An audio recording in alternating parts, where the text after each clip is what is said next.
Ooh, the countdown. Hey, what's up, world? It's me, Nate.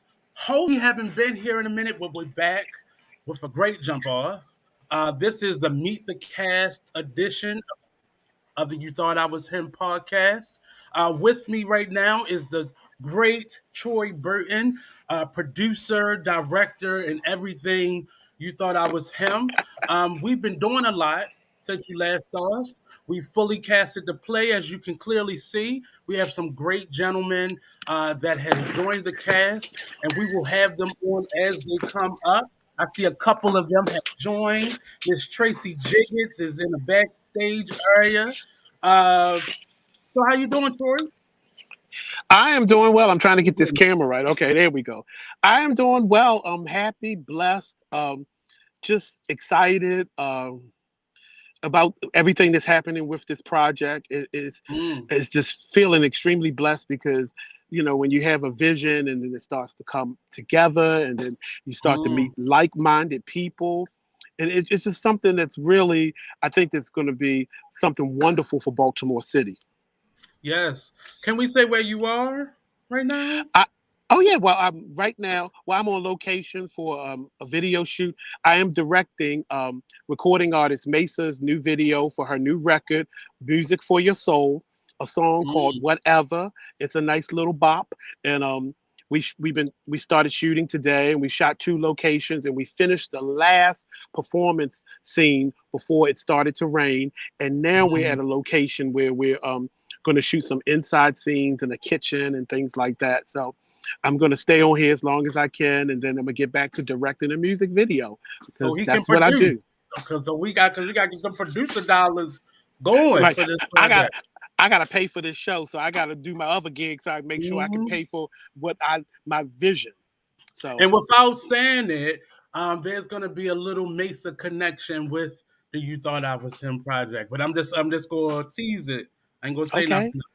okay. I mean, we're all good with it. Well, first of all, I'll say this about Mesa because she's the person too that I always go to and say, Mesa, I need some help with this, and she said, what you need, and if it's money, she'll come in and be co-producer or whatever, and anything like that. But she's always a blessing to the productions that I work with. And she saw the picture of the cast and she said, I'm in Mm-hmm. love with them already. I can feel nothing but wonderful energy from this group. So it, Mm-hmm. it I'm very excited about that. But a lot of great things are happening. We have, I say, 98% finished the script. Mm. We've had all of our community conversations, but I want to have one more to get everybody in the room so they can meet the cast and to thank all the participants who helped develop this from the ground floor. I see Lonnie Walker right here. He says he's ready. And he was one of our participants that really helped us develop the characters. And so I want to get them all there and tell them get their outfits ready for opening night. But getting back to Mesa, Get your she's furs releasing and her new all that. record. Oh yeah, she's Mm-hmm. releasing her new record on opening night also, so there'll be a double opening: the re- the world premiere of "You Thought I Was Him" and the release of Mace's "Music for Your Soul." So that's Yes. what's happening with that. We got the cast in place. We got the tickets online through Arena Players. They're working Mm-hmm. with us and arena players is they coming along right on into the 21st century working with us how you do shows and things like that because this is their 69th season. But I'm gonna Yes. say this here, and I haven't said it publicly, and I was doing my bio for the show, and I Mm-hmm. realized that this is my will be my fifth. Yeah, 55. Yeah, for 55 shows I've done directing. So my Mm. 55th show at Arena Players. I'm 55. This is my 55th show, and so I'm just really want to celebrate that. That's a lot of directing. And I think A lot. historically, I'm probably one of the only directors that have directed that many shows at the Arena Players. So I mean, And there've we're been a lot of excited. yeah. So I mean, the tickets are online. We're developing the script. It's coming together. The theatrical mixtape is coming together. Um, the writers have been coming in and workshopping with the actors to actually, work out some of the things in the script and give some background and, maybe a little kinks that are here and there. But we are actually up and rolling, and I just think that it's an extremely blessed project, and it is a community project. Showing Black Baltimore what we do in the arts, especially in the theater. So I'm hoping that we will get some sponsors to come on. I'm putting it out there in the universe that the Black Arts District will sponsor us. Hint, hint.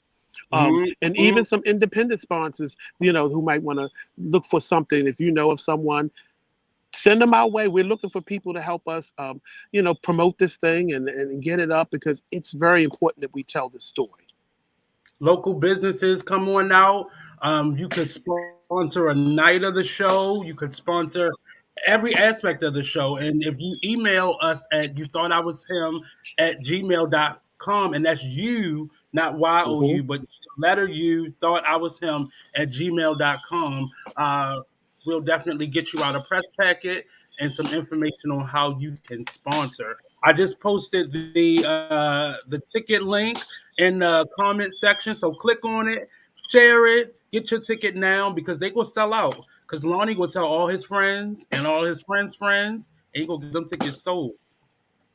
Yep. So today we are introducing the cast officially. We had an official post, but we'll be introducing you to some phenomenal young men that will be gracing the stage of Arena Players for You Thought I Was Him project on November the 11th. By the way, opening night. There will be some previews, but there will be select audiences for that. Mhm. But get your tickets now. They're on And let me sale. say this: when we do the previews, one thing I'm very big on, and I've done this with previous shows, and most Mhm, producers don't do this, but I will make a show available for students in Baltimore who attend in Baltimore City Public Schools. Um, mhm, we can't invite the schools because of the times of when the show is running. right. However, I do know I will invite high schools and Mhm. invite them to a special performance, because I think it's important for our young people to hear this story, to get grasp its message. And so for that, and I will do something special for college students as well. Um, Okay. I did it with a real nigga show. We picked one show and we made that show free to them, because it's important that our young people have a theatrical experience. Right. But if you want to donate some tickets to some students, uh, all of us are connected to the educational field. So Mhm. we always know some students that would love to be a part of this. So if you want to donate some tickets, hit us up. You thought I was him at gmail.com. Yeah, we were Um, asking people who are not in the Baltimore area if they want to support this project to just basically go online, buy a ticket, email us and say, I purchased a ticket, this is my name, and I want to donate it back. And we will make sure that young people who need that the theater experience, they will get it. we have George on the line. He said, I'd like to bring some students from Wildwood. Is that MSS? I forget. I don't know what the acronym stands for. Eighth graders only if the subject matter is heavy. The subject Um. matter is very heavy. It's Mhm. very heavy, but it's dealing with mental health and Black men. And this is not a show where you're going to come to and we're just going to thrust stuff upon you and depress you. We entertain Mhm. you, we educate you, and uh, we show you who some of the characters are. These are based on people in Baltimore. So I mean, Yeah. okay. I Can said you go enough. over that real quick? Can you touch on that a little bit more, Um, like the w- w- connections? Oh, with the subject. Well, we actually we had a group of community conversations, ages like from age 16 up to like 76 Hmm. of African American men. We all sat in the room several times at the table and had several discussions about life, about uh, navigating the cultural landscape of Baltimore, Hmm. and what Black men deal with. Some of the things that we don't want to talk about publicly, but when we closed that door, it was a safe space where Hmm. Black men could address issues and be safe with each other and respectful. And I've kind of figured out how to put it on stage where it tells a story. Yes. So the thing about it is, and I would encourage people, once you actually see the show, if it touched something that touched you and hit you really heavy, then follow up on that. You know, follow up on that. Or if you see someone who you see them on stage, their character type, then we got to take care of each other. We got to do better than what we're doing right now.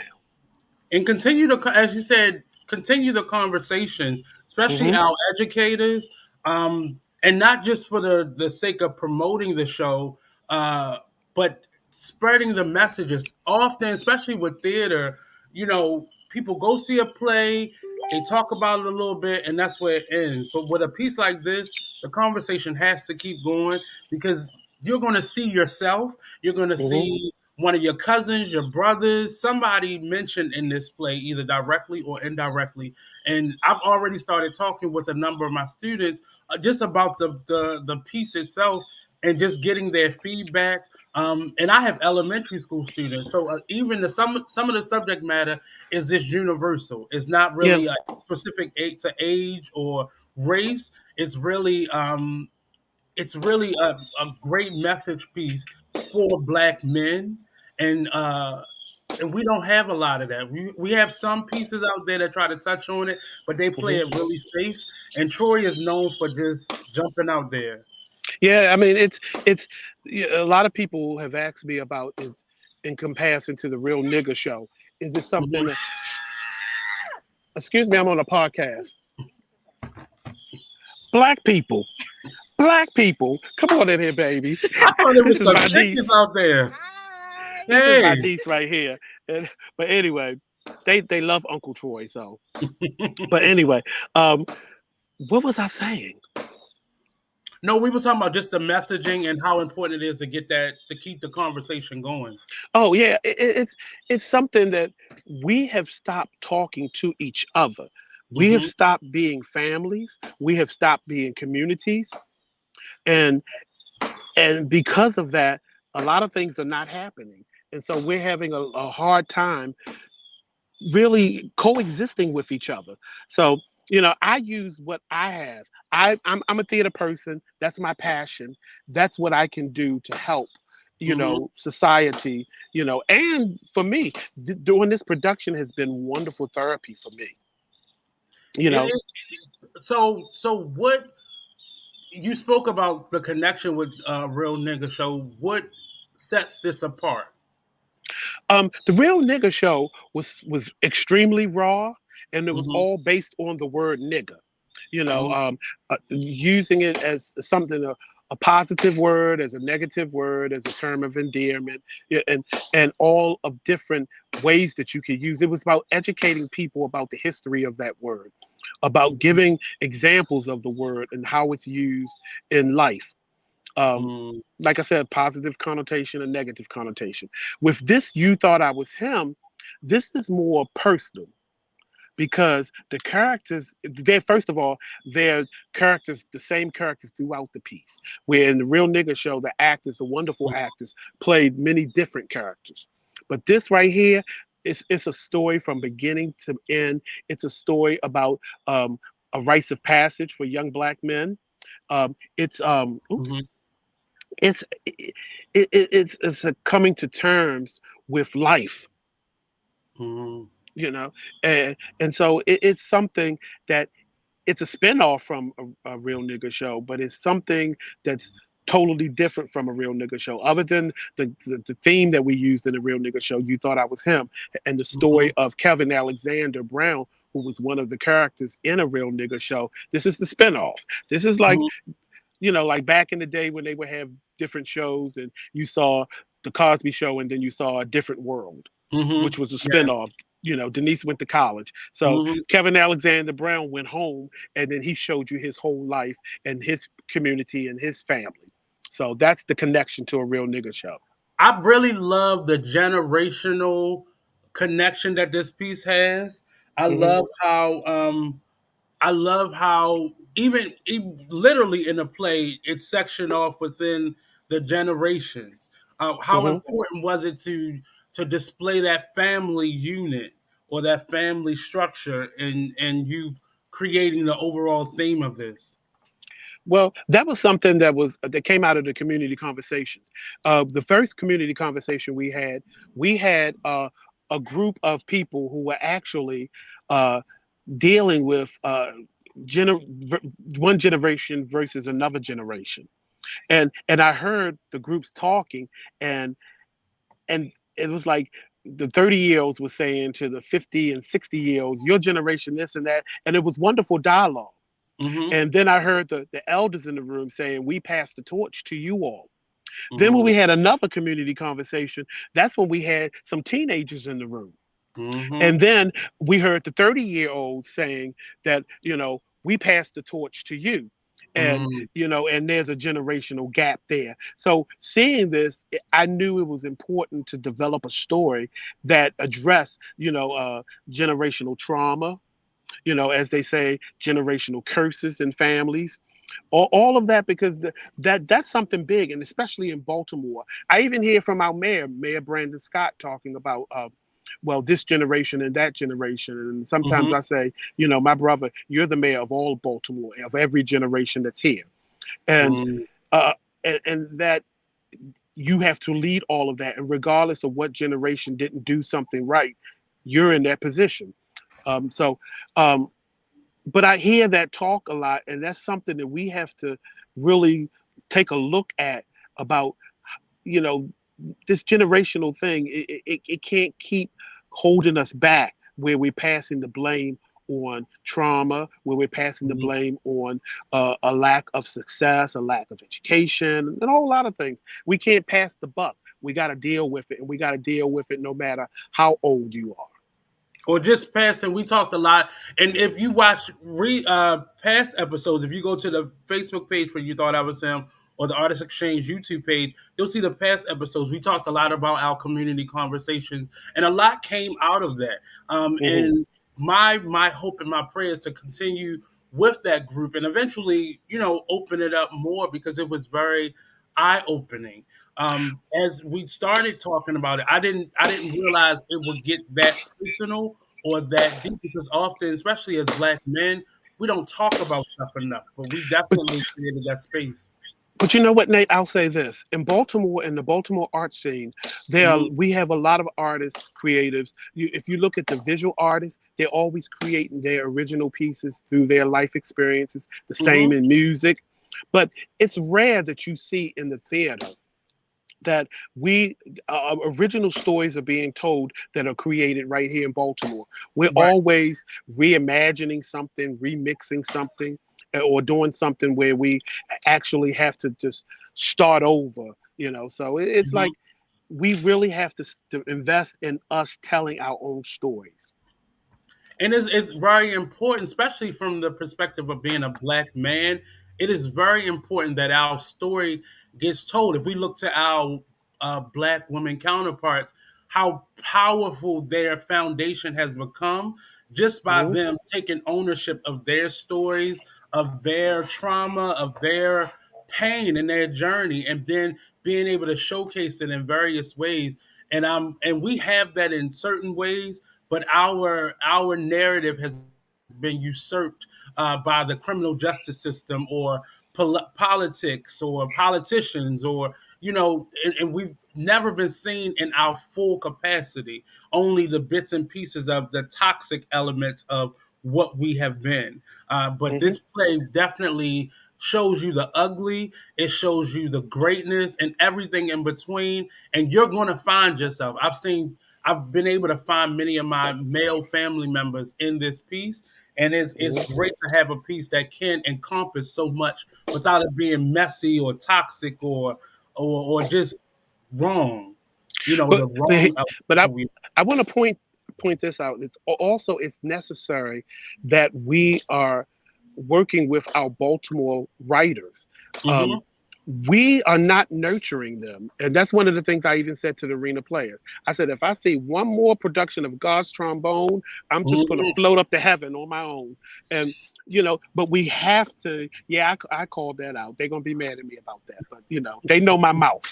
Um, we have to nurture our talent here, and this project has Hmm. done that with bringing writers together in the writers room to write. the energy level of doing something that's original. And the people who have followed us for the last year, there are people who have followed us from the very first day, all the things that we are doing. They know that we're nurturing our own talent here in Baltimore, because that's one thing I do believe.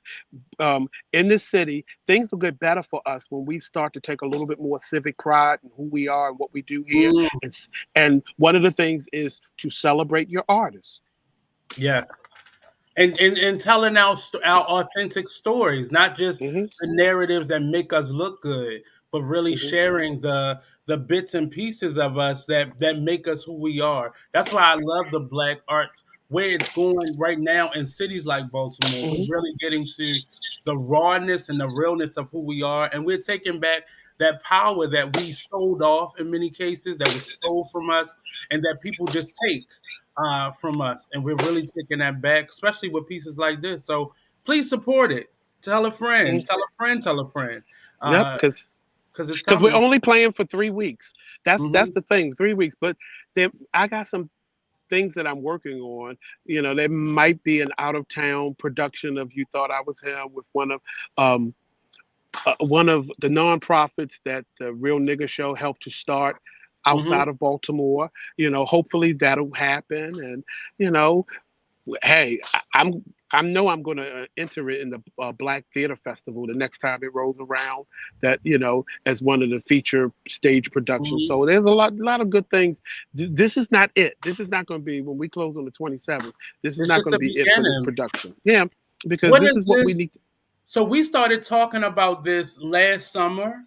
Hmm. Um, and it was really before that when we were doing the live streaming of the last time we did a Real Nigga Show. You started Hmm. talking about what it would be like to bring in a younger cast and kind of continue the messaging, and then it has blossomed into a whole nother spinoff of this production of You Thought I Was Him.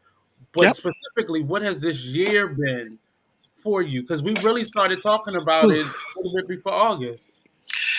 I have worked on this production since the summer of 2021 every day. Hmm. There's not a day go by that I've not uh, made a couple of notes, to hit some text messages up, writing grants for funding, Hmm. just talking to people and just trying to make things happen, trying to create a partnership with arena Hmm. players, because it is a co-production uh, between Troy Burton and arena players. Hmm. And but every day has been something trying to work this script up and trying to stay true to my vision, the Right. vision of having a piece that's developed by the community, that was written by the community, that's performed by community actors in a community space, arena players. That has been my vision, that I've stayed on track, and I'm not letting anybody or anything take me off that until we have reached the level of we're happy with this production. You know, I mean, it's Hmm. bringing a vision to life, and you got to stay true to it. So I don't want to, hold up the process anymore. I want to start bringing some of Bring our them on. guests on. But Bring I'm them. going to Bring them. start with the lovely Miss Tracy Jiggets, who I see swaying to the breeze. So we're going to bring her on.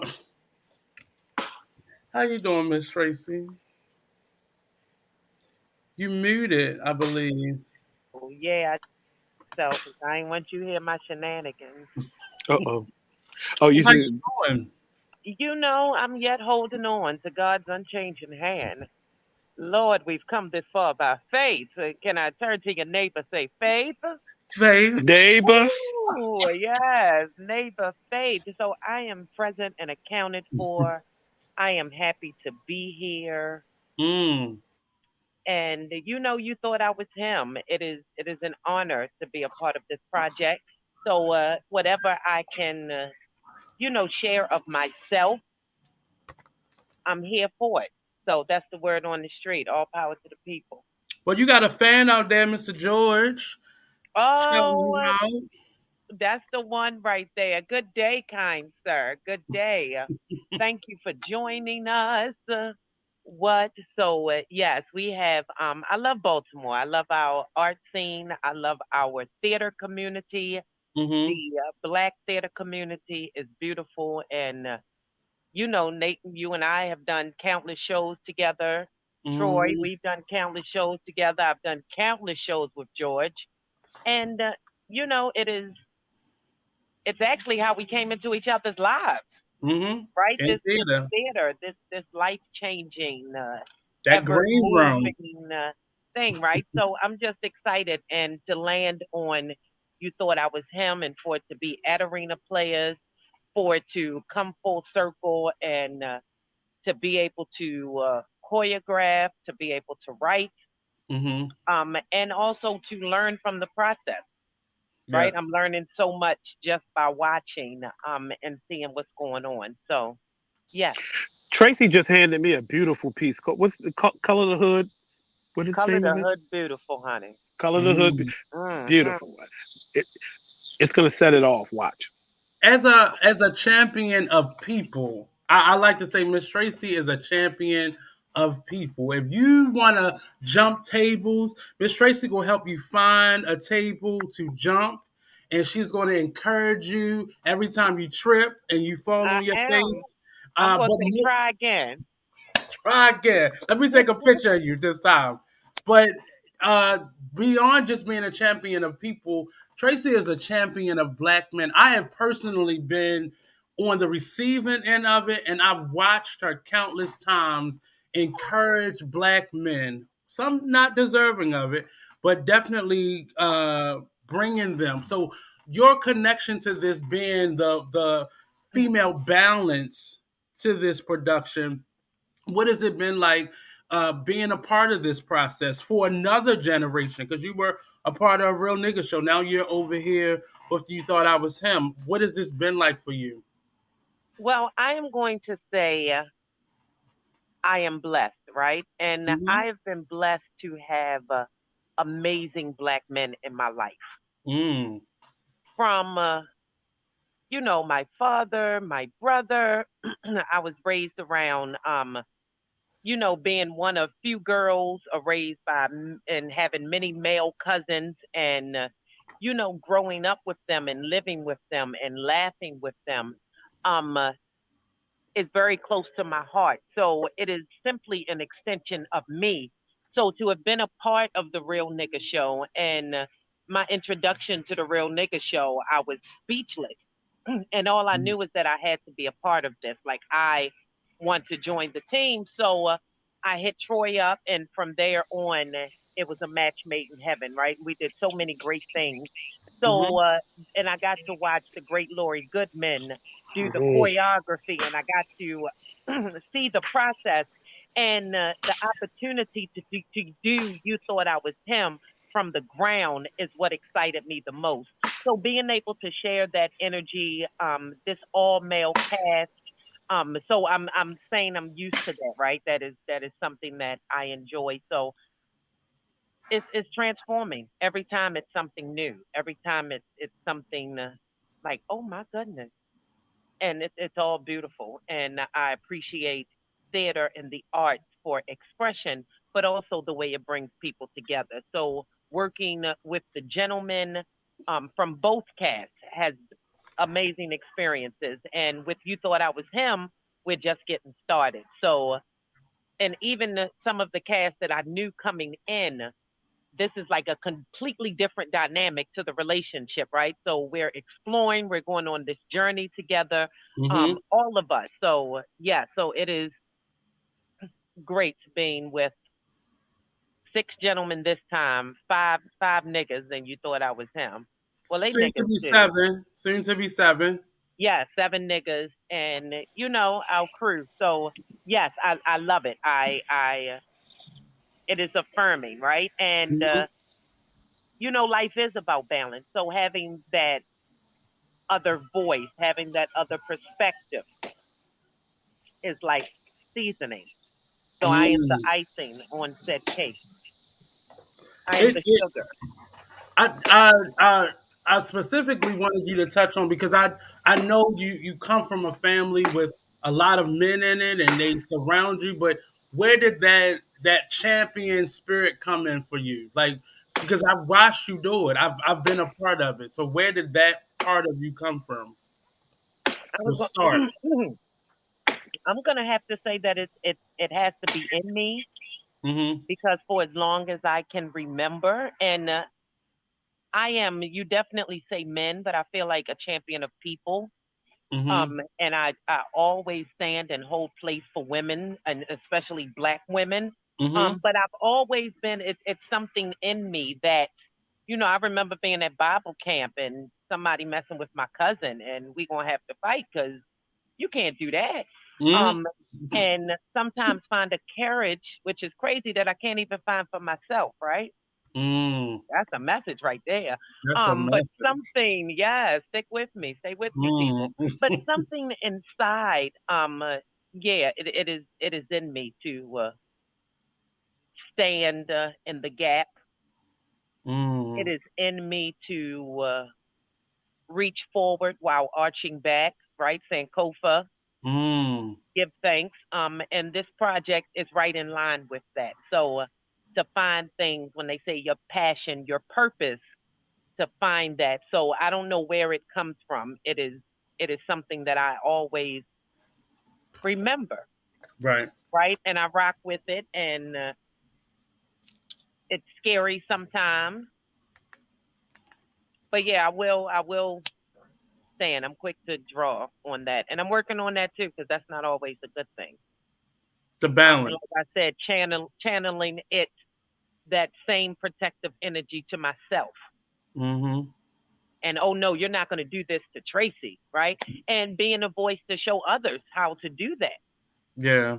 because that's when we're all winning. So this show is a mirror.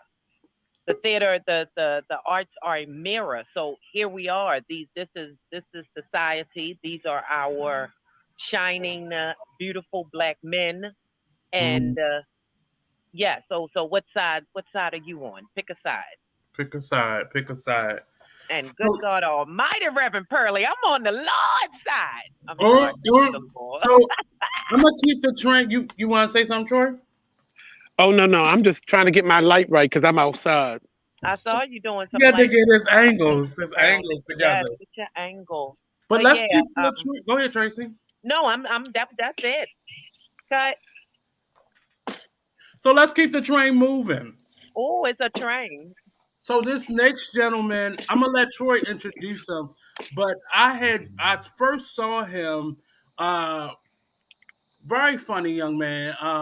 I saw him on an episode of The Parkers, and I remembered him. So seeing him, never seeing him again after that, and then seeing him, he was doing Flowers for Phyllis at Arena Players, and we were looking for that character, like and all of us had an idea who should be it, and Troy just saying, "No, he gonna come. It's gonna come. Don't try to worry about it. It's going."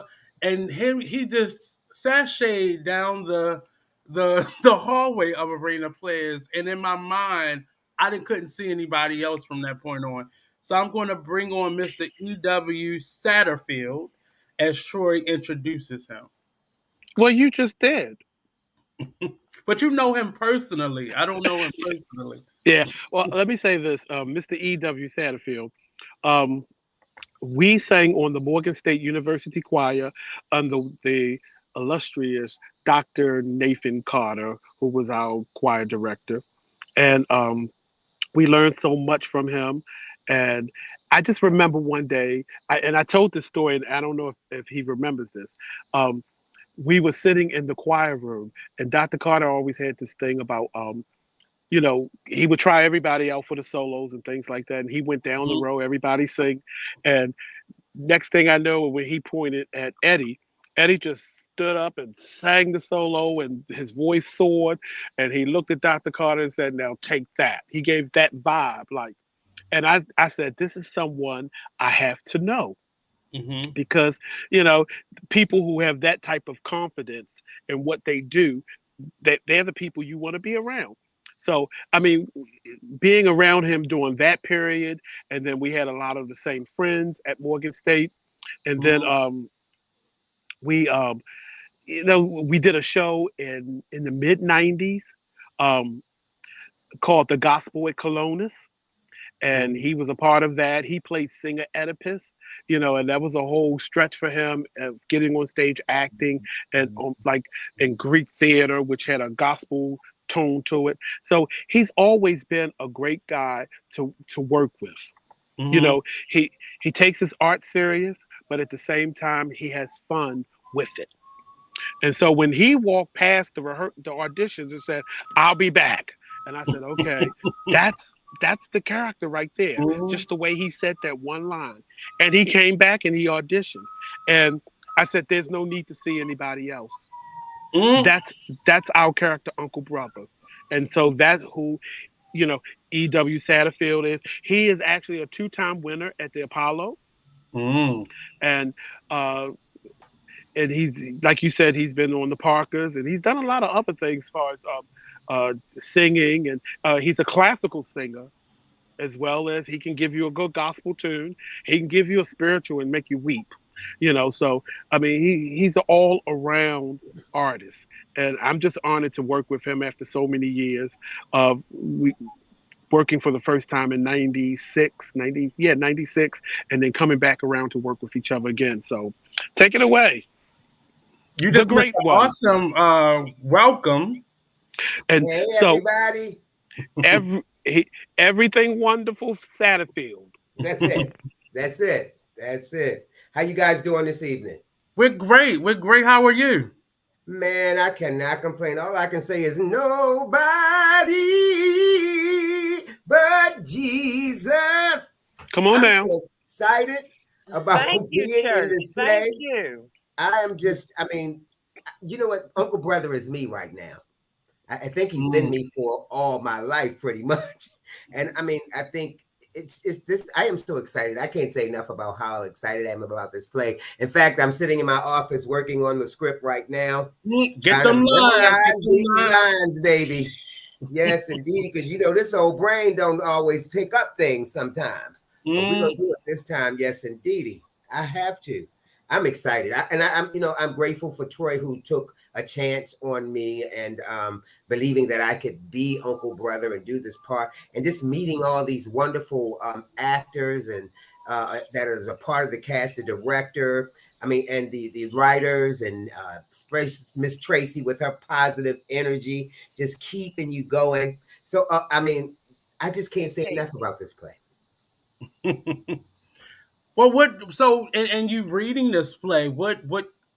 Even though you say Oakland Brother has been you, what is your actual connection to it beyond just that character?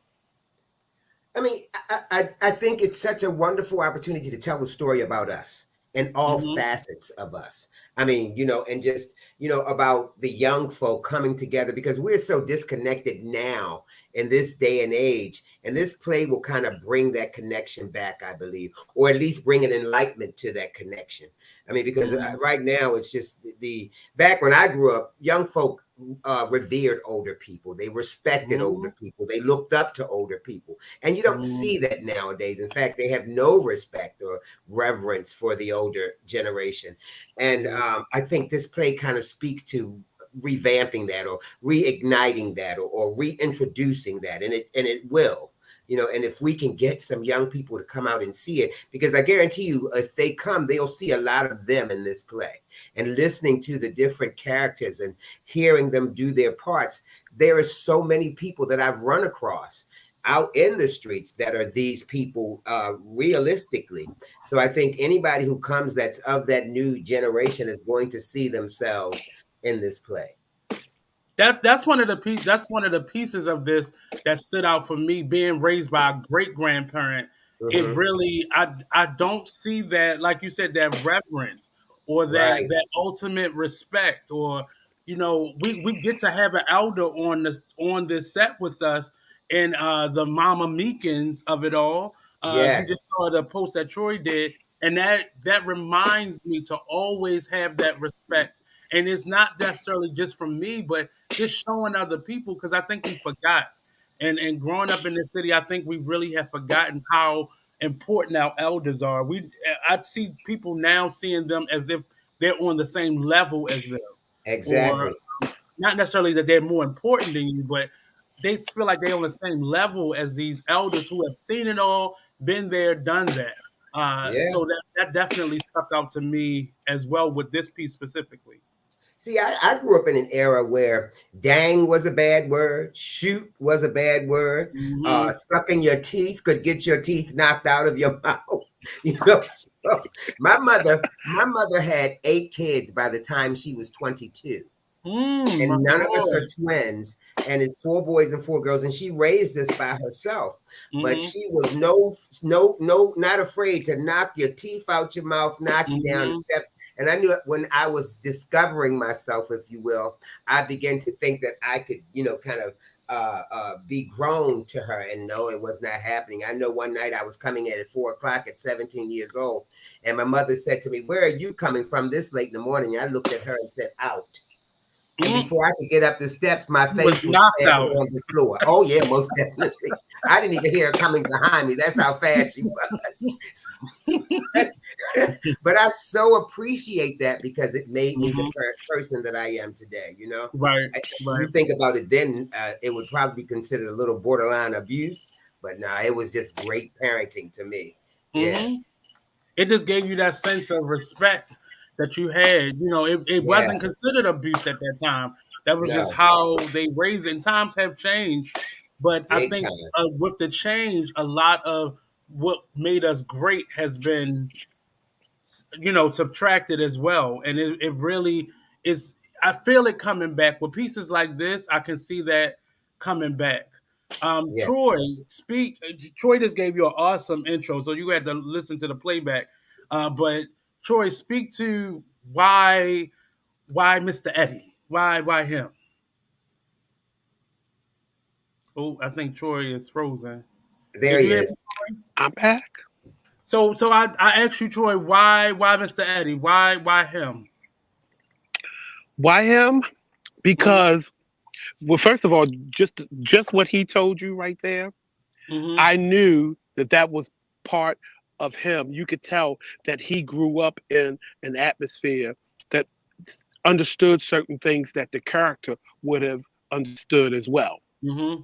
Um, Yeah. I knew that he would easily connect with telling Uncle Brother's story Mm-hmm. because he's a person who, he understands, people who are very expressive, and that's something that I just you can tell he walked in the room, and I said that is how Uncle Brother is supposed to walk. So when you create a Mm-hmm. character, I'll share this with Eddie. I was on a cruise and I was where the hell was I?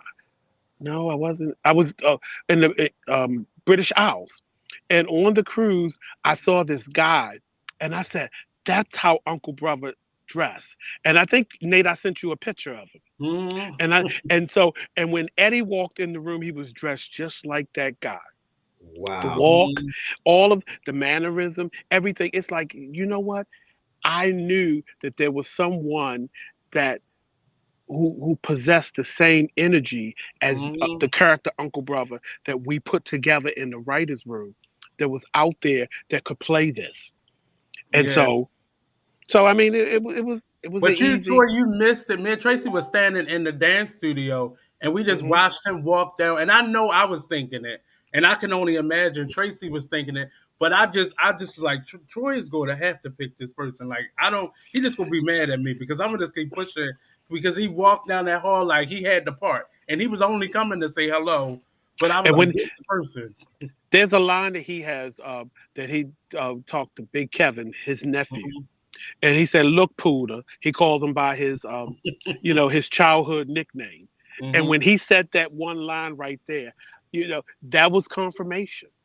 That was the Mhm. character that we wrote, that we created in the writers' room, that the community conversations talked about the characteristics of Uncle Brother. And when he said, "Look, Pooter," I said, "Up, that's it."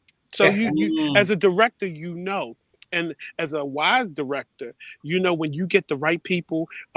A wonderful director, Ed Terry, who's no longer with us, told me one day. He said, "Make sure you cast the right people. When you cast the right people." Your job is halfway done. Mm-hmm. And I knew that E.W. Satterfield would come in there, and as our good friend Robert Chu would say, he would slay Right. I miss Robert G. What a wonderful it. person. Taught Yeah, me a lot about the acting. When Robert and Troy and I were in a play together, my first play with Troy and Robert, I gave Robert the blues. And Robert was such a consummate actor.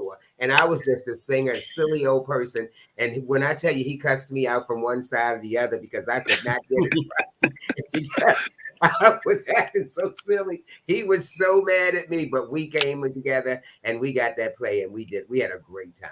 hmm It was all love. It was all Yeah, some it kid of was. love whoopings. yep. Yes. Yes. Oh, I'm gonna continue going. I see Calvin. I see Noah. Calvin, are you here?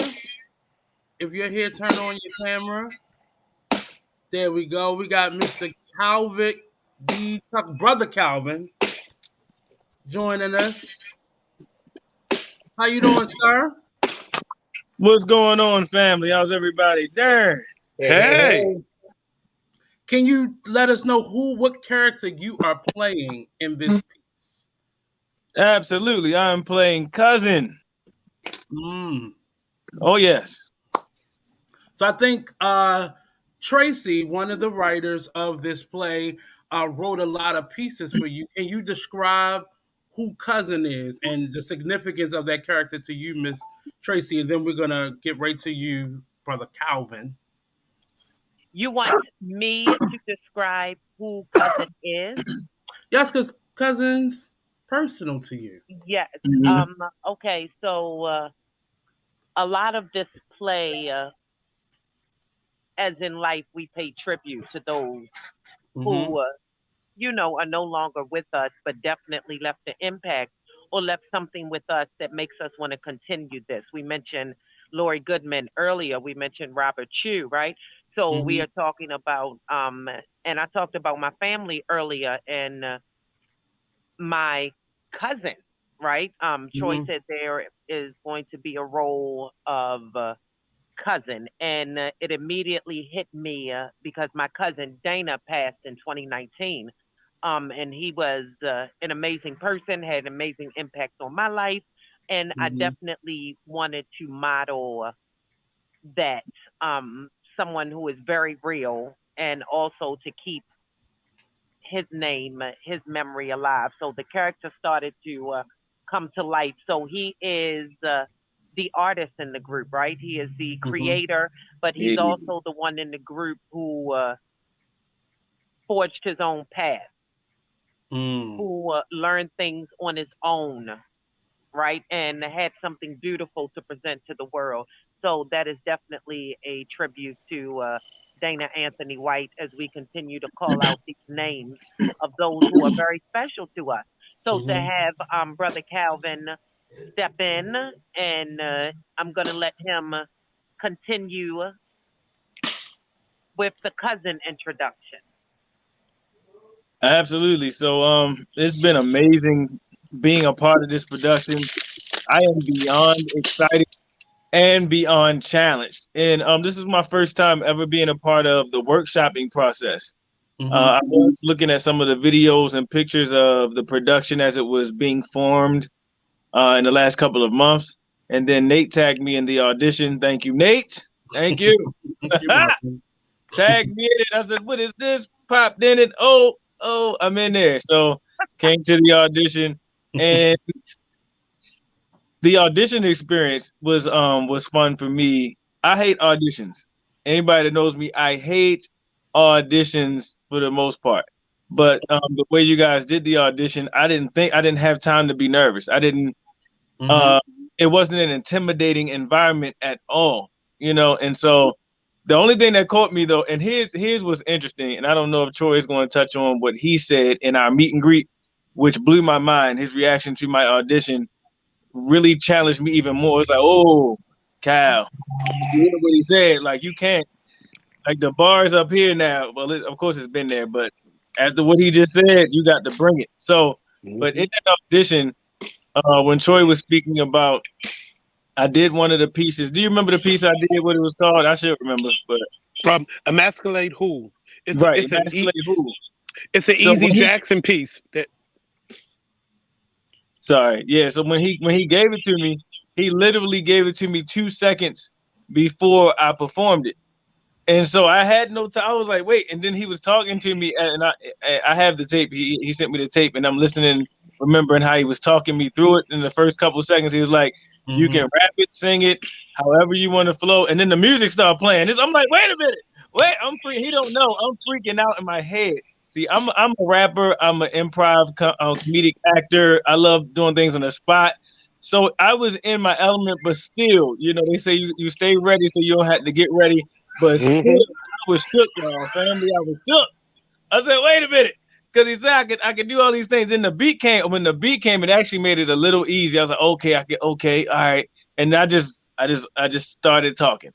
And so, man, it felt great to do that audition, and then to get the part, and then to hear what Troy said in the meet and greet. So I'll stop talking now. I'm sorry, y'all. I'm grateful to be a part of this production. I cannot wait until I start working with Tracy more direct, till she starts, digging in and pulling out, what needs to come out. So, but to follow up what you're saying, I Easy Jackson wrote that piece, and I heard his voice the whole time of doing the piece. Every time I would read the piece, I would hear his voice in my head after working with him for over 17 years. And then when you came in, I heard Cousin's voice. And the way you presented, I said, okay, he got right in there. First of all, you weren't scared. Even though you were a little nervous, but you weren't scared. But then you made it your own. And that's one thing about acting is when the actor can come in the room and take ownership of the written piece right there. I knew that you were Cousin.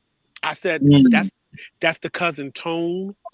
In the voice, that's the Cousin, the way he would emote something in his body to present to someone else, with the backstory of Cousin having a full education in law and deciding to become a visual artist. That's a story within itself, and we deal with that in the show.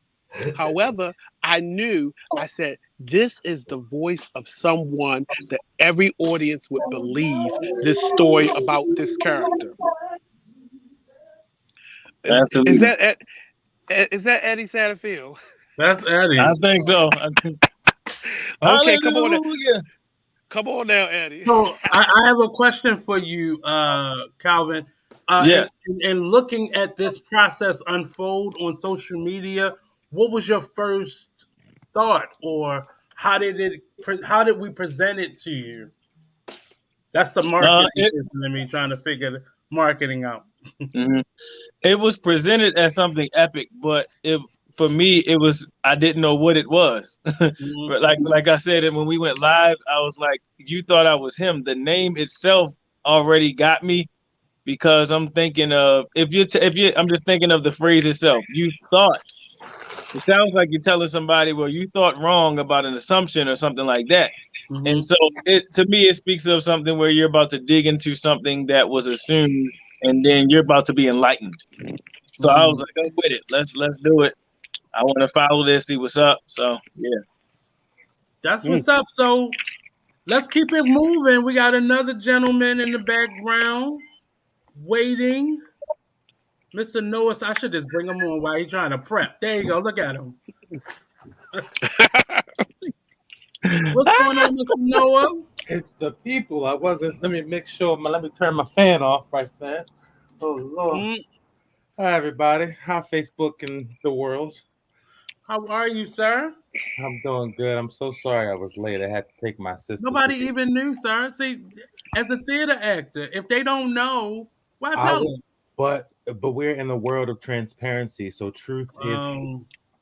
Noah, they had your picture was up here, and I thought it was you. I was like, "Hey, Noah," and they were like, "No, that's his picture." So Noah, tell the world who you are and what character you are bringing to life in this production. Well, first of all, thank you for having me. I'm Noah Silas. I'm an actor, director, and apparently model. That's what my thing too. And I'm playing Kevin Senior in this amazing show. You thought I was him. Mm-hmm. The theatrical mixtape. So excited. Mm. So what's your connection with this piece, with this particular piece? Well, Troy Burton has known me since I was a wee lad, and I grew up watching the Real Nigga Show. And as an actor, I don't know, as an actor in Baltimore, I always felt like I needed to work with Troy. And just for a quick side note of the story, Troy was the first person who allowed me to direct a show in his space. He was the what was your title at the UB Blake, Troy? The man. Slave, slave. He was a slave at the UB Blake Center. No, And no. I better say that right because people will say the wrong thing now. okay, I okay, was the program director, and then I was the executive director. well, I was 16 and I came to him because the it was another theater that denied me. And Troy gave me my first ever ability to direct and produce a show. So to this day, thank you, Troy. But moving forward, I always felt like I really needed to work with Troy Burton. It was the rite of passage. Like if I weren't able to work with Troy Burton, then I didn't fulfill my time here in Baltimore. So when I heard or saw that he was having auditions for this, I was like, I really need to get in there. Like this is it. Like I'm supposed to be moving to LA. I can't do any of that shit until I work with Troy. And God blessed me and I was able to get it, and here we are. So being a baby in the first and for the Real Nigga Show, and now being a part of this spinoff of it, what does that mean to you? The pressure is on, because I know what that show does for people, what that show has done for me, not only as an actor, but as an audience member, as a black male. It's it's great legends that the shoulders that we stand on, those actors who acted in that in the Real Nigga Show. So I really Mhm. feel the pressure, but not like I'm gonna crack because I'm a diamond. Um, you know, so I'm grateful and I'm taking it. Sorry, excuse me. And I'm taking it as seriously as possible. I'm really focusing in every rehearsal. I want to raise the stakes because I know what this show. I know how important this show is, especially in these days and times. So Troy, seeing Noah now, he's grown up and become this actor, not only in the city but beyond. How has it been for you watching him mature as an actor? And you You too. would have to ask me a question when I'm trying to eat my sandwich. Well, Tracy, you Okay, go first. I'll answer the It's question. Tell fluid. me the question Here's again. I'm sorry. myself. Okay, so working, you said he was once young and now he Once old. young and now he old. And what do I think about that? Yes. Well, I know that the arts is life saving, right? The arts Mhm. are life saving, and to see someone grow in that, and as artists, we understand that it's this discovery in this beautiful world. So to see people grow into that world, to step into their purpose, and to be a part of that, right? A catalyst for that, whatever that next step is for them to get there. So to see Noah and to have witnessed his journey from that young man showing up at the UB Blake, like, yes, and okay, okay, okay. So, and he's done so much, and to see what he's going to do with Kevin Senior, and I was definitely like, oh yeah, Noah got that, and that's what happened. Give thanks for growth So and Tracy living. got to be well, Tracy is the choreographer for this production, but you during the rehearsal process, audition process rather, you were testing these young men. What was that process for you, Miss Tracy? For myself or for Yes. Noah, me. For you watching these young men get the moves. You know what? We said that movement. would be a part of the show, a strong part of the show for many different reasons, taking on many different shapes and forms. So they came knowing that they would move, and most of them did very well with, okay, I'm just going to do this, right? And the atmosphere with me is not, I'm not so focused on you getting everything perfect. I want to know if you can hit the intent. Right. And if you're going to try, right? And how you're taking direction, and all of those things come into one, because you may not get it perfect on the audition, but you may be able to get there. So the decision is, can you get there with the amount of time that we have? So that's why seeing movement, how they move, is very important, because You Thought I Was Him is a interactive, moving experience, right? So we wanted the actors to be aware of that. Hmm. Yes, all of those, hip hop, bebop. Well, And I'll go ahead, Troy. and I'll add also, um, in creating the role of Kevin Senior, I knew that it needed someone who knew exactly how to take the dialogue and make it live, Mm. and but someone that had a presence. There is a a photo that we've been using to advertise the show. That photo was not posed for. That was that was a photo in the moment where Noah is standing there next to little Kevin Marshai. and, Kevin. and Marsha, right? And he was the character, and that was that. And I just knew when we were creating this character, I knew it needs someone. And then one day I said, "Oh, I hope Noah auditioned." And Noah ass showed up and auditioned. I put it out there in the universe because in the back of my mind, I was thinking of people. And I said, you know what? I don't want to reach out and call people and say, this person, come to the audition, that person. I just want to organically let it happen. And when Noah came through the door, I said, that's Big Kevin. That's the father right there.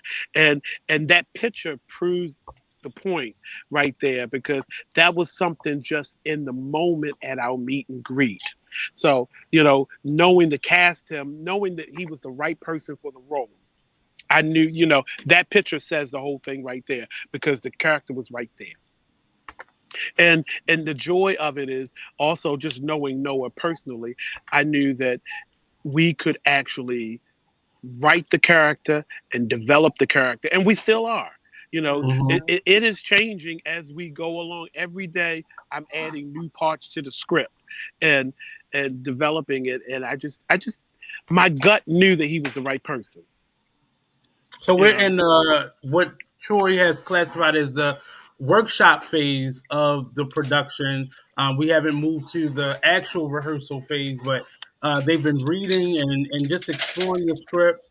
We've had writers come through. If you all been following our social media, the great Jackie Terry joined us last week for rehearsal, and the fellas got to meet her and Sheila Gaskins and what's the rapper music? uh Mad.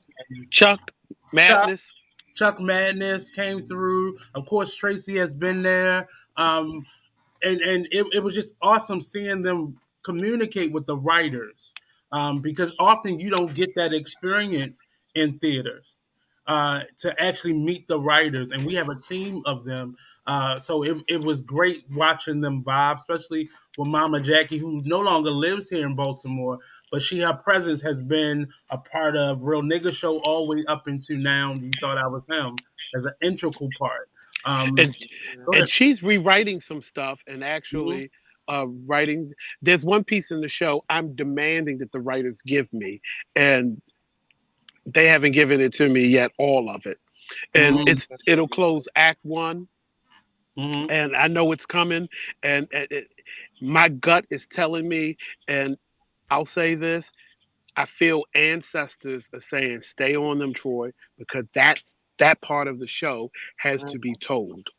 So Mhm. it's one of those things. And I'll go back to Noah real quick. Um, Watching Noah grow. as an artist and all that he's done. I just like he said before he left Baltimore, he wanted to work with me. There it is, right there. That's the shot right there. That was the money shot that I caught, and I knew that Noah was the character. Look at that, y'all. Look at That Mm. tells you a story right there. But anyway, um, I just knew that, timing is everything. And I knew with doing this sequel right here, and I'll say this, I worked with a family member of Noah, Robert Lee Hardy, someone very dear to me in the Nigger Show. So when you're doing the spin off, you got to get somebody from that bloodline to help continue it. So Mm. as we tell this story, it's like, okay, we got somebody from the bloodline to help continue telling this story. And we tell this story about family so much that, it was just a right feel. No, remember we did Tricksters and Truth Tellers? Oh my God, yes. What a And pleasure. I watched him and I said about Noah, I said, this young guy right here, trust me, when somebody puts some money behind him, watch out. He gonna fuck it all up. Excuse my all language. right, fuck it up. And just a side note that I had just graduated from school for the arts when we did that Hmm. that summer. That's great. The wisdom that he was spitting at that young age, Come on, and I just said, BSA. we got to work together. And I'm just blessed. I'm happy and blessed that we're doing it right now. Before he decides to take his next level of his career, it's like, okay, we got that chapter in. We're gonna get it in. And then we might have to send for you to come back and do something with us when we do something out of Baltimore. For Mm. sure. For Get sure. them passports ready. Mm, we fly actors in. So Noah, what was the audition process for you for this? Knowing Troy and knowing kind of the connection of this piece, what was the audition process for you? It was very welcoming, as an as an actor, you always just have to, just be ready for whatever vibe or feel that you get when you walk into the rehearsal, into the audition space. But this one was really nice. It was very interpersonal, and I felt comfortable enough to just allow the character or whatever monologue that I was doing just to be. I didn't have that extra level of anxiety there. But it was really nice. I was really nervous for the movement piece with Miss Jiggets because I really never worked with Miss Jiggets in a dance capacity before. It's always been hosting or Mm. acting stuff. So to see Tracy watch me on what she like, her actual bread and butter, her actual shit. It was very nerve-wracking, but I got through it and I was in it. And Miss Meekins, Troy, they were in the room when I was doing the monologue and the cold read. It was a wonderful time. Troy made the space very welcoming and very safe. So, If you don't, if you know Miss Tracy, she's a very youthful individual, but her old school flair comes out in that dance room, very and much you so. better get it right, because she just gonna scrap it. And oh, you're not okay. Let's do something that you can do. Okay, but she's definitely a pusher, an encourager, of sorts, in such a loving way though. She's never mean, but she's very short, and you better get it right. So the movement in this piece is definitely going to be a very integral part. Um, and coming off of the Lori Goodmans, Tracy is definitely that person. So I just wanted to put that stamp on it, the dance lady, if they forgot. But Give thanks. Troy, where are you now with Namaste. these characters? I know we're in the workshop phase of it, but where are you now with in terms of planning and putting things together and just matching it up? Where are you now with it? Is that for me? Yes. Oh, well, when we go into our September rehearsal, then I begin to mold it as a theatrical mixtape. Mm-hmm. I mean, Mm-hmm. like we said earlier, we've had a chance to work with the writers in the room and to kind of flesh out the characters and some details of the characters.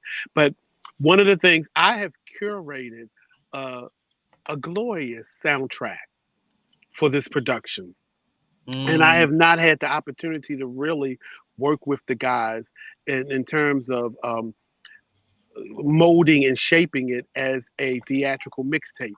And most people say, well, what is a theatrical mixtape? You know, even at the Playhouse, they asked me to define that because, you know, it's like that's a new, I guess, theatrical term that people use to describe a stage production.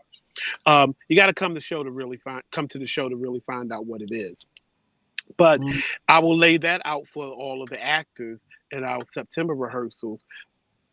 But I've had a wonderful opportunity. It's not just a hip hop show.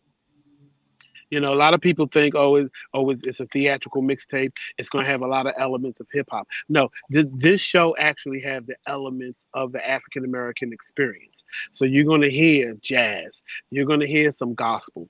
You're going to hear plenty of good beats in there. You're going to hear some remixes of some old soul and R&B tunes.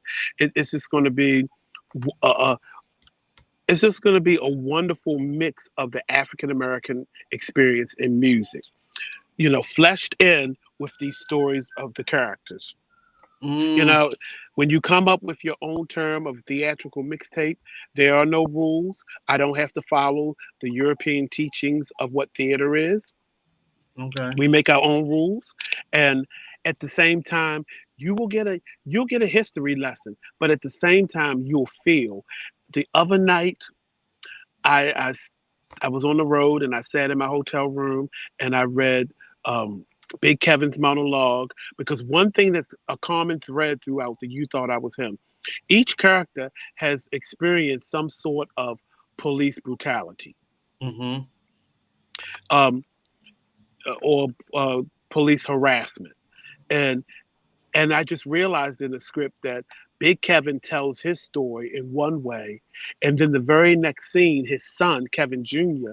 tell his story in another way, Mm. and it hit me, and it kind of it touched me. And when I looked up, I was like, oh my! I had tears in my eyes just thinking about these black men telling their stories in the way that they're telling them, and how they connect. The cast really don't know yet because they're parts that I have not presented to them yet. But in just listening to the underscore and the theatrical mixtape, and then Mm-hmm. reading the pieces, just connecting it all together, it's like, wow, this is powerful. And you know, when it's your own work and you just sit there and it touch you and it gets you in an emotional way, you Mm. know you're doing the right thing. You know, because I was It's been very emotional.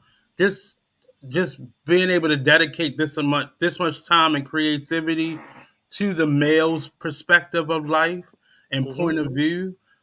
And even though we have three phenomenal women writers, it still is very true to our story. Sometimes you people write for us as black people, as men, as women, and you can mhm. tell it's from their trauma or their hurt or pain, but But it you is know what, really Nate? to our Let me story. say this. I was sitting talking to Mama Jackie, and Hmm. there's a piece in the show that ends Act One. Too many sunless gardens, Right. and I really was trying to get the right in the writers' room for the guys to really pull that piece together, Hmm. and then it dawned on me: this piece has to come from a woman's perspective.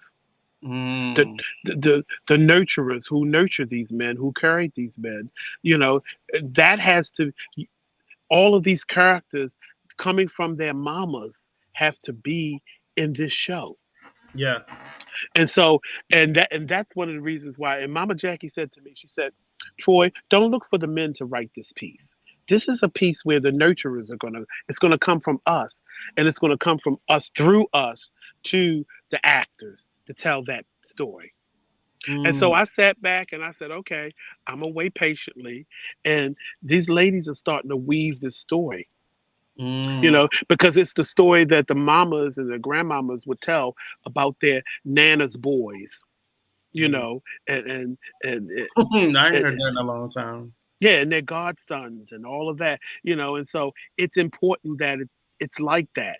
So you know, I'm letting that process, even though I'm watching the clock saying November 11th is opening night, but I'm watching Hmm. the process and letting the process work. And I'm honored that I have a very respectful cast that they're working with me and understanding. Like when we get off of this podcast, you know, I'm sending Calvin a new piece. Mm. I handed Noah a new piece the other day. I was like, here, but you know, that type of thing, that they are working with us, knowing that this is a work in progress. And oh, what a joy to be a part of a brand new work that's Mm. we're giving birth to something brand new.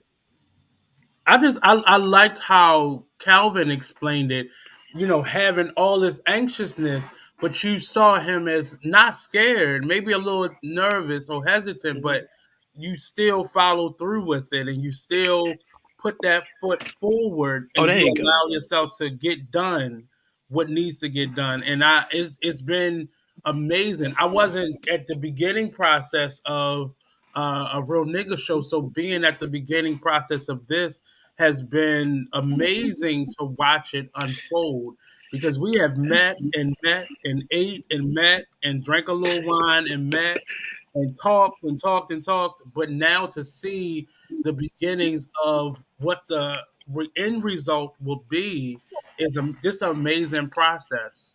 But let me take a moment to pay respect to the original writers of a real nigga show, Hmm. because this process of doing this Oh, Troy froze a little bit.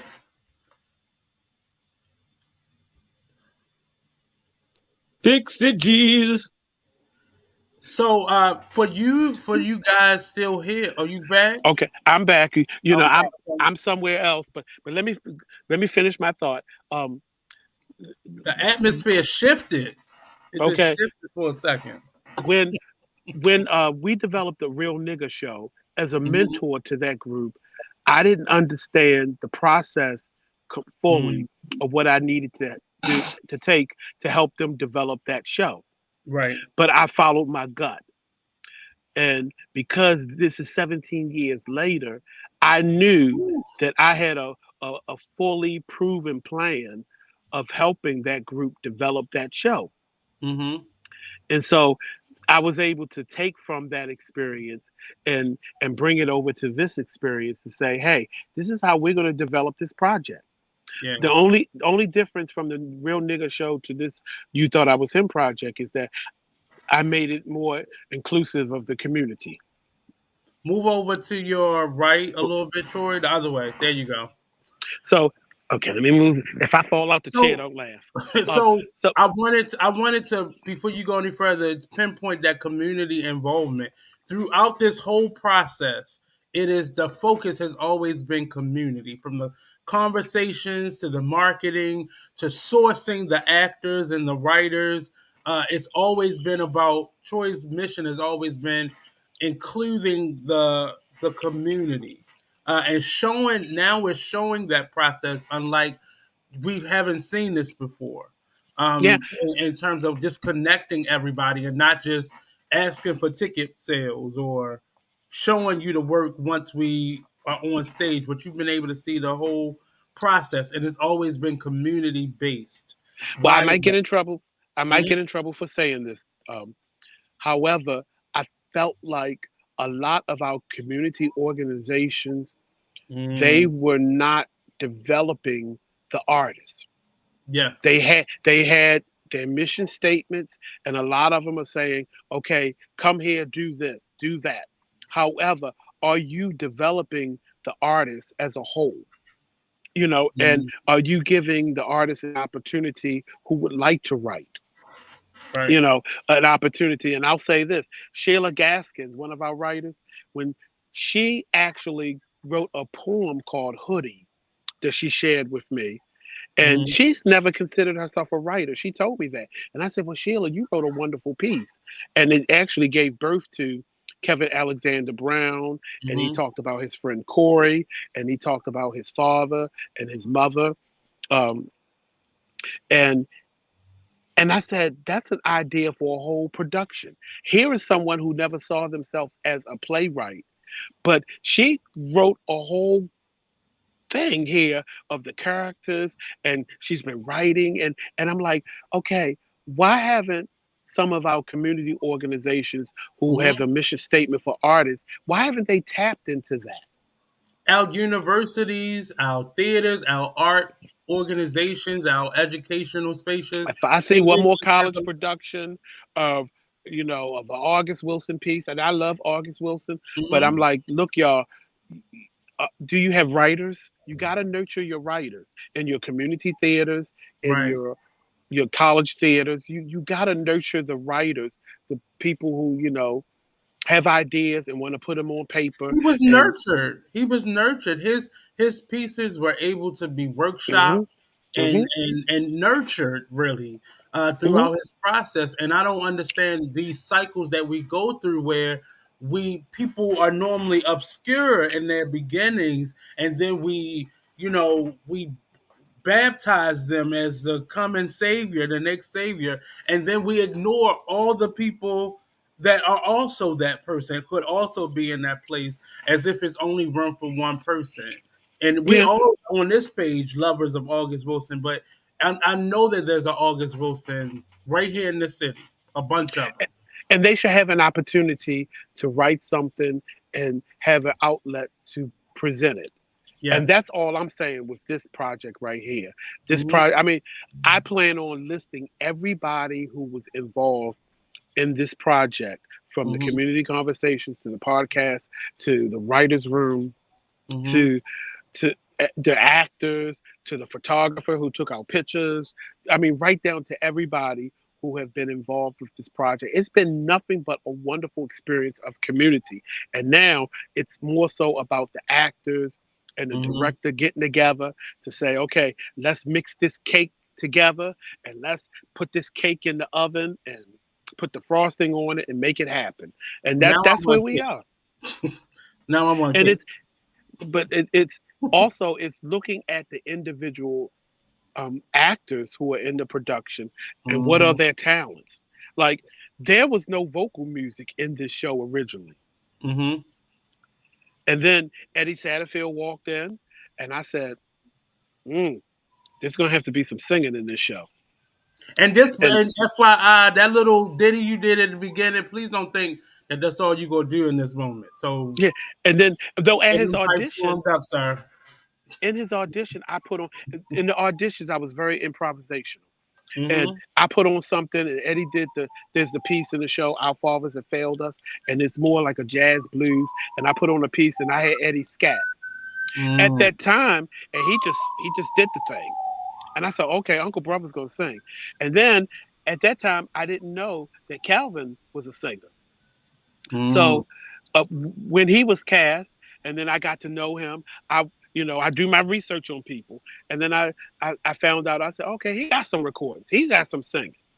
So Mm. okay, we're gonna put all this together, and we're gonna come up with something. So what I'm trying to say is that you take the characters are established. However, you take pieces of the actor and you start to incorporate their special talents into the script. You Yes. know, I and I'll find some more hidden talents. I don't know. Maybe Corey, who may come in and on roller skates, and we'll have to put something about roller skating in the show. I don't know, but it's like Mm. that's how you build on the talents. Even though Cousin is a visual artist who studied law, that's one thing there. But now he's gonna sing because Yeah. the actor portraying him can sing. And same thing for Uncle Brother. Uncle Brother, he was hanging in the spots back in the day. So, Ah. and actually, Eddie, there is a little piece of at the very end of Act 1, you will be singing a portion of "It Is Well with My Soul." That's how Act 1 ends. Mm. So get ready. And this is this is a blueprint for how to tell black stories. Another blueprint, and it is from beginning to end. We've documented everything. I think between myself, Troy, and Tracy, we've taken pictures and videos and took notes. Tracy have taken meticulous notes, but this process has been documented, and we're not finished with that portion of documenting it and being able to present this to colleges and those art places that aren't on the money right now in terms of showcasing the talent of the local artists and really nurturing that talent before we lose it. I'm tired. I'm here in Baltimore. I'm tired of losing artists to LA and Atlanta and Philly and all those New Yorks and I'm tired of losing our artists to other places because we're not nurturing. We have all the resources and grants in the world, but people need to be nurtured in that throughout that process. Yep. So our other gentlemen were not able to join us, so we'll do this a part 2 to this, so we can definitely hear from our other actors, and our dancer will soon be revealed as well. So I want to kind of tie this up with a couple questions to we have 2 of our actors still here right now. What do you want to come from this? For yourself personally, for the cast, for the community, and I'll throw that to both of our actors in this moment. So I believe for me it enhances every time I leave rehearsal because to sit around the brilliance that we all encompass and watching it unfold again, it's just the beginning for me. Y'all have been doing it, but just to be around it and see the writers and with us see the ones that's writing the lyrics, like the rapper that was in there and all of these things. For me, I'm looking forward to the community seeing various representations of strong Black men. And so, and to understand that we're not a monolith and to get a grasp of that struggle has no color. However, struggle has culture. And so for me as that's a line. Somebody write that down. Come on, that's a bar. Struggle does not have color, but struggle has culture. Come on, somebody. Can I get a witness? Won't he do it? Yes. Oh, Lord. No. Come on. So, but for me individually as an actor, I'm ready to be stretched. And I can't wait to work with all of y'all and Tracy and to get into this dancing, to bring in this singing and whatever other performing arts and visual arts, because Cousin is not only a lawyer, but he is a visual artist. So I cannot wait for y'all to drill me on how we about to get in and bring all the visual art to life. So that's going to actually stretch me personally as well. Whatever challenges I overcome in this production, I'm going to be able to build upon going forward. And whenever y'all do this production after this, I would love the opportunity to sign up first before y'all start auditioning other people for these tours, this traveling, these flights, these countries. We don't do auditions. We just call you up and say, "Hey, we doing the show. You know, you in?" I'm with it. Y'all hear Brother Calvin talking. Now, when he crying in the fetal position in a couple more weeks, I'm gonna play this clip back for him. Remind him of the words he chose to use. He is all in. Yes. All right? Yes. Now, Nate, what was that question again? Because my cocktail had kicked in and I didn't quite understand it.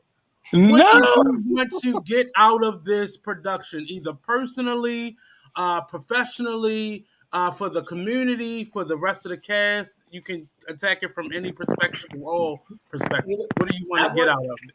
One of the things that I really want to get out of it, because I always tell Troy, I'm really not an actor. I'm a singer. And I want that growth. And I think this is really going to stretch me beyond my comfort zone. I also want to be able to, and it's going to free me from a lot of personal stuff that I've kept hidden within me, so I can now be me, if you will. Freedom. And so I'm excited about that, you know, because I don't know if you guys know, I grew up as a Jehovah's Witness. So because of that, you know, there's been a lot of closed doors in a sense. I didn't scoot over a little bit to your right. You're getting off camera. There we go. Yeah. Is that better? That's better. Okay. So, I mean, I'm excited because I'm expecting to get a lot of growth from it. Just newness and particularly, now listen, let me tell you something, Tracy, don't you have me dancing too much, because I'm gonna tell you, if you got me next to somebody's gonna fall on the floor, because I got 2 feet in the right way. So I'm gonna knock somebody down. Not to worry. Huh?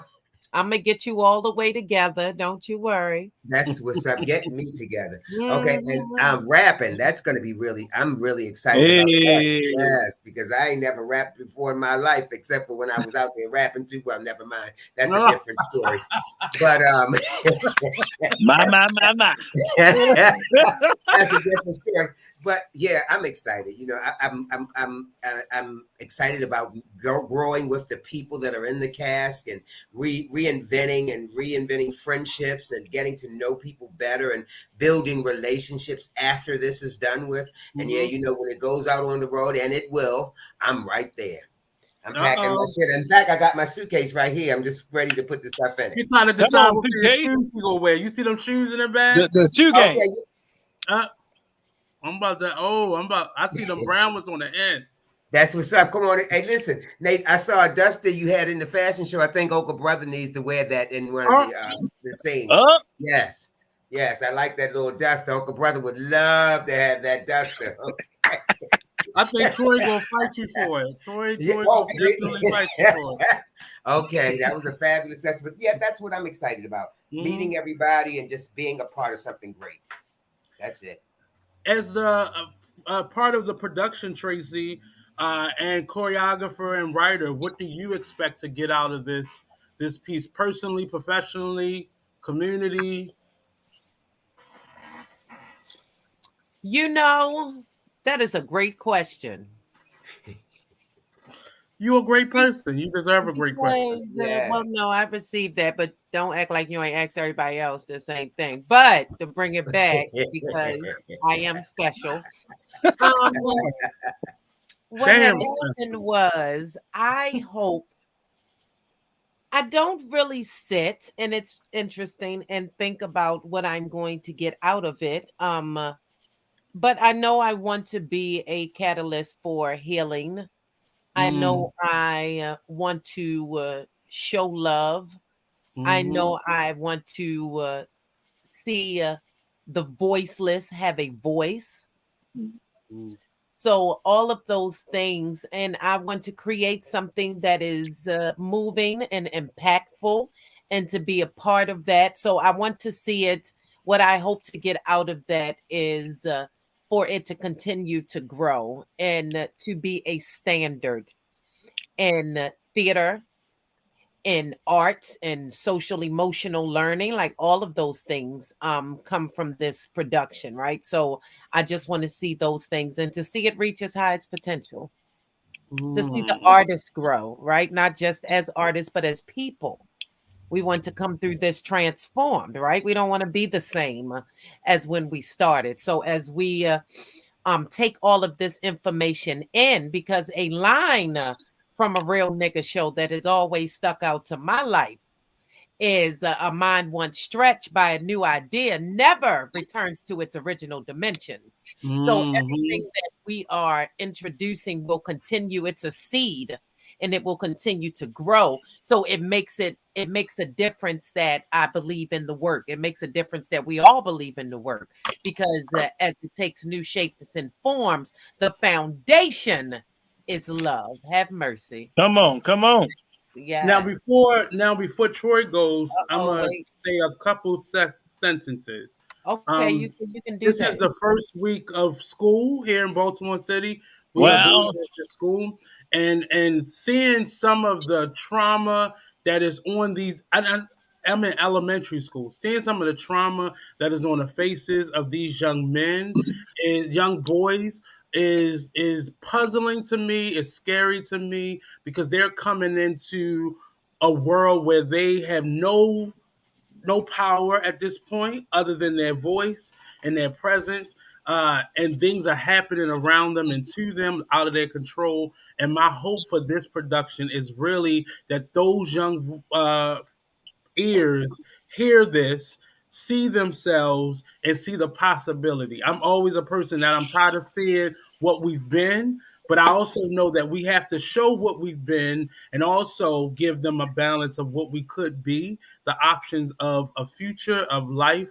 So this production for me is definitely on in a space of needing to be heard by young people in this now time coming out of a pandemic. It needs. They need to hear it. Curse words and all. They need to hear it. They need to see and feel culture. As Eddie said earlier, that reverence for our elders need to come back. And all that. So that's my hope and my vision. And I'm gonna give the last words to Troy Burton. And all of you all start thinking about what you have to plug, what's coming up, because that's gonna be the last go round for talking. I made a commitment Mm, to the actual young man, Martique Smith. mm, We had a conversation while we were doing no, we had a conversation in May of 2020. The mm, last time I had a chance to talk to him, and he said, "Burton, when you going to do the next generation of the nigger show? You've done that for 17 years, and when you going to do the next generation? Because we want to tell a story too." When we were filming the live stream of a real nigger show, Martique passed. mm. I made a promise to him, and I'm keeping that promise of the next generation telling a story, and but telling a story in a way where it honors his memory, but Mhm. also keeping someone's vision alive who's no longer with us here on earth of their vision of telling a story. He was committed to telling a story about young black men and what they face here in Baltimore, and I agreed to that. That's my word, and I'm keeping to that. But also within that, I found a little bit more purpose in my 30 plus year career as a producer and director to tap into something different that I've never done before. So at 55 years old, I am still growing as an artist. I am still growing as a black man in Baltimore, living in my truth and working in my craft. And so, and I'm hoping that by doing that, it will empower others. It will also provide others with an opportunity to gain something. It's something that I told you, Nate. Even though you're coming in and you're working with me as a director, make sure you get something out of this for yourself. Do something So great for you. do something great for you. So I look at Calvin, I said, do something great for you. I look at EW, do something great for you. Tracy Jiggers, do something great for you. And so, and it's not anything that I'm going to give to you. You're going to have to find it yourself in this Mhm. production. Yeah. So, and I say that especially to our young guys who are in it. Um, and I just think that it's important when you give your word, you follow through. Because sometimes you give your word and you don't realize you're giving your word to better yourself, not to help better someone else. So Mm. that's my statement. Ooh, flies, flies. Whew, whew. That Move. took the wind out of me. Yeah. So we're gonna go around and whatever you're plugging, whatever you have coming up, definitely put that out there now. We can start with Mr. Calvin, brother Calvin. Oh yes. So I want you all to get your bank cards ready, get your Not digital the bank payment cards. apparatuses prepared, amen. Because I want Hmm. you to purchase 2 tickets. Okay. Oh, The okay. first Something ticket to you're going to purchase, you're going to go on our site. I'm going to have Nate or Troy put that site up.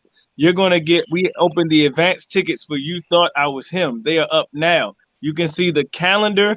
You can go ahead and organize and plan for the day that He you and your froze. family want to come. You can click bow on that date. Bow. Get your ticket to You Thought I Was Him. The link is up now. You can look at it right now. Click on this link. Get your tickets for You Thought I Was Him opening in November. We are excited to bring this production. We are excited to help our community heal and be inspired. Yes. And the second ticket, I want you to go to Eventbrite and type in the Yellow Party Baltimore, or you can go to Google, type in the Yellow Party Baltimore, or you can go to www.calvinthespecialist.com. Click on the yellow flyer and holler at me for my 20th anniversary as a professional recording artist on Saturday, October Wow. 22nd in Baltimore. And that's also my 39th birthday. So come party with your boy. We Ooh. got vendors, we got the cash bar, we got the dance floor. I'm performing. I got a guest artist. Some of the cast and production team, or you thought I was him, are gonna be there to help me celebrate. Come on, I'm just saying, and that's my plug. People, God bless you. I love you, Mr. Eddie. Well, ditto to what Calvin said, but I want you guys to buy 5 tickets. Ah, And if you don't come, give them to someone that can come. I would prefer that you buy those 5 tickets for some youthful young people, so that they can get an opportunity to, 1, experience theater, 2, to experience life in theater, and to experience great theater. And so get those 5 tickets. Come on out and have a good time. That's my next venture. I'm excited about being a part of the show. Troy Burton, thank you for inviting me, making me a part of the cast. You guys, this has been wonderful. I'm on a podcast. Hey, everybody out there again. And look, Molly wanted to say hello too. Oh. Yeah, she's a pain in the ass. But yeah, 5 tickets. See you guys then. Miss Jiggets. You would like me to say words? Words, pretty What words. What am I talking about? Beautiful words. What do you have coming up? Oh, my goodness. Well, my birthday is coming up, actually. So that's exciting. So I look forward to Let the people know when, so they know when to send you some love. Well, I'm a Libra. October 9th is right around the corner. Hey. But what's going on is I am directing Variations on Change at the Motor House, and that opens on September 16th. It is a 10-minute play festival. I believe this is like the 20th year over. I know I'm misquoting, so forgive me. But it is this year produced by Rapid Lemon Productions, and I am directing 12 10-minute plays. Woo. And and again, we talk about community, all from community writers. They go through a process where the writers have to submit their script and they pick the 12 and narrow it down. So it's an exciting process. So that's at the Motor House, September 16th. I am working as director for Maryland Academy of Dance, their musical theater program. And I will just continue to create and teach and love and be. So you can go to www.theartoftruth.org. That's theartoftruth.org, and find out all about my life. Hey. Mr. Troy Burton, what you plugging? You thought I was him. November the 11th through the 27th, Baltimore Arena Players, and you know, I just got a cue. I got to go in because the scene is ready, and they're mad at me because I'm directing a music video and I'm sitting here on this podcast. I know that's right. And that'll be coming out soon. So you know, most people don't even know that I am the vice president of Blue Velvet Soul Records. It's a local label. And that, you know, right now we only put Mesa, her music out, because when we launched the label, it was right before the pandemic, and we shut everything down because it's like, we're not even trying to sign anybody or do anything right now. But so we're putting our first full record out. Music for Your Soul comes out November the 11th. It is 11. Right. And it's an album, y'all. Come on. I mean, this record will have over 20 something, like 24 songs on it. It's not just, you know, a little, here we go with something quick. You know, this is an old school, clean your house on a Saturday morning, cook your Sunday dinner, prep that record. I know that's right. 11/11. Well, I just we talk about Mesa, and we're so thankful for her presence. And I just want to remind everybody.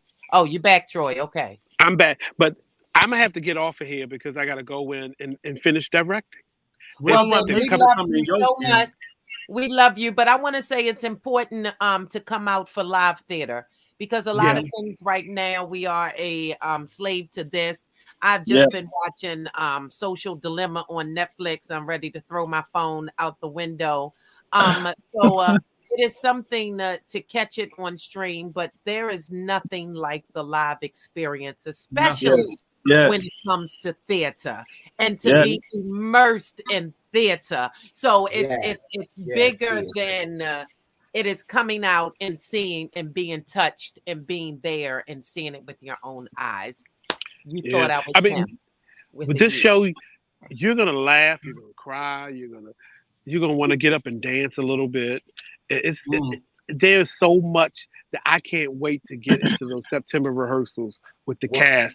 So when Troy, when you start looking for new artists, call me. Plug. I know that's right. I know you better plug it. Singing in the background. Yes, God. Everything's well. Well, I'll say this: there is an Everything's original well. song coming from Blue Velvet Soul Records that will be What is it, featured Velvet? in. Huh? You know what? No. Blue Velvet Soul. It's an old school Blue Velvet Soul, and that will actually be featured in You Thought I Was Him. I'll say this is the first time I'm saying this.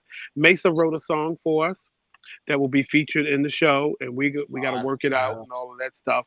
So more scratch vocal tracks coming and all that stuff. So it's a lot of good stuff happening. This is a wonder.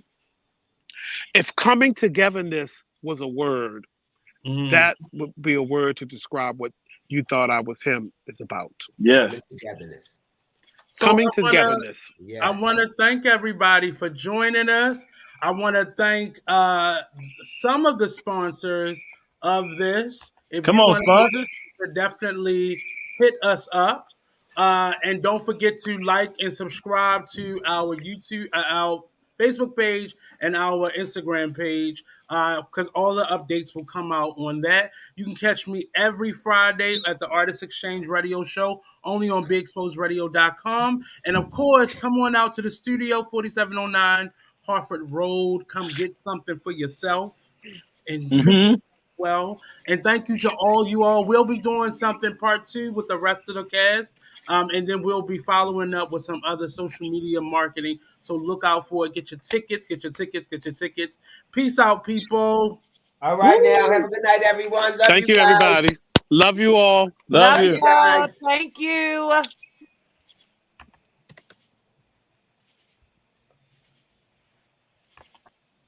We done.